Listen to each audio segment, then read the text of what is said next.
Good evening and welcome back. I decided to start kind of as an introductory of what I'm up to in school to show you what's in my backpack. So my backpack is huge and heavy and awkward, so I'm just going to show it to you piece by piece of what's in it. Start with my notebook. This has got all of what I'm working on in school right now. That pen.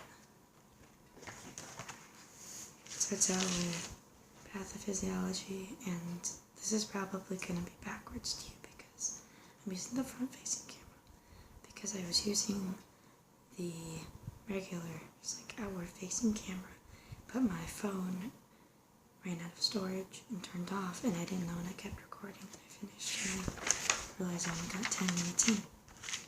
So I'm going to probably try to keep this about 10 minutes until I figure out how to fix that. It's a big old complicated thing. It's ridiculous. So, pathophysiology, I've heard, is supposed to be pretty hard, and so I came in preparing for it to be hard, but I realized I learned this all last summer, so I'm waiting for something to take me by surprise, because so far it's been pretty simple. I've only been doing this for about 4 weeks now in the paramedic program, which is different than EMT, because EMT is just basic life support, and this is advanced life support. This right here is her basic ECG reading, and not even reading, it's interpretation. I found that out quite early, that if you think it's a P wave, it's a P wave. If it's a QRS complex, then that's what it is. After all, we're not treating a cardiogram, we're treating the patient. Because believe it or not, I just found out I have an irregular heartbeat.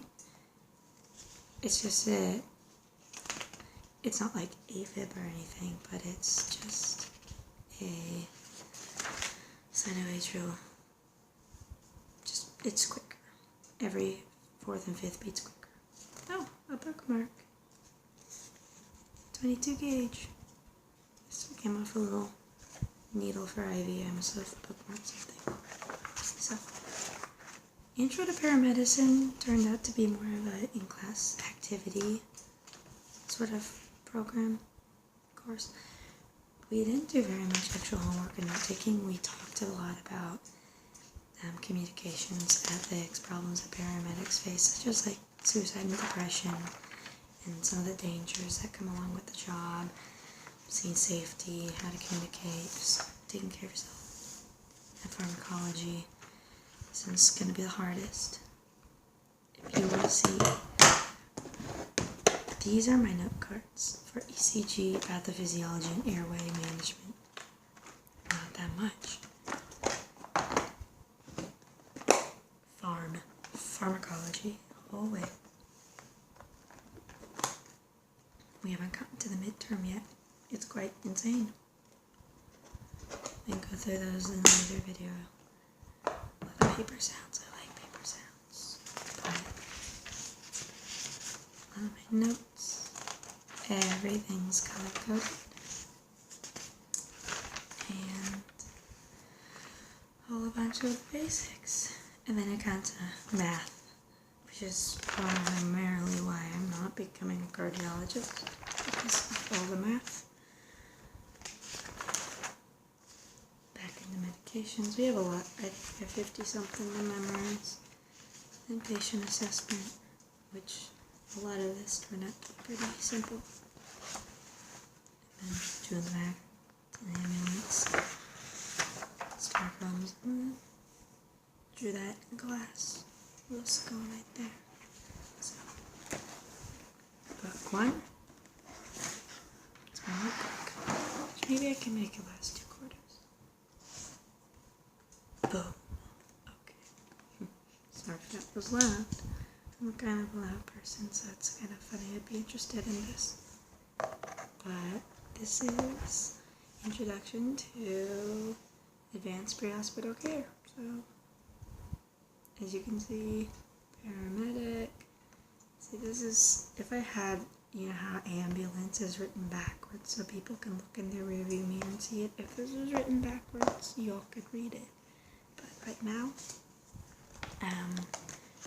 we'll just have to sit through the show and tell part. So this would be, we're in the middle of my book. We would be studying pathophysiology, which, as mentioned before, I'm just kind of waiting for a challenge. I go through this longer, but I'm afraid my video might shut down. I'm gonna work out the technical difficulties in the speed bumps for a while. This is a patient care and assessment book. It's a lot thinner, and I've already had to read it all. My midterm's coming up on this in 2 days, so I'm reviewing it, but this is all interpreting what your patient looks like when you arrive and what they told you to, what could possibly be going on. It's pretty much just like a how-to medical detective book. I mean, everything about them. It just goes head to foot on just looking through everything, and I mean everything. So I'm going to skip this one section in the book. Just because, you know, medical books sometimes get a little, let's just say I had kids looking over my shoulder and I didn't appreciate that. So, this is my folder, some of the personal stuff about the program, such as my quarterly receipts for classes. I'm not going to open it because I've got a lot of information put in that one, and I'd rather not somehow get scammed.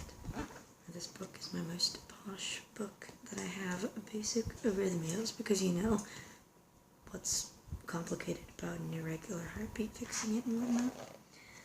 It's a lecture book slash workbook, and what I've been doing is going through here, and it's actually pretty slow paced. I'm quite surprised.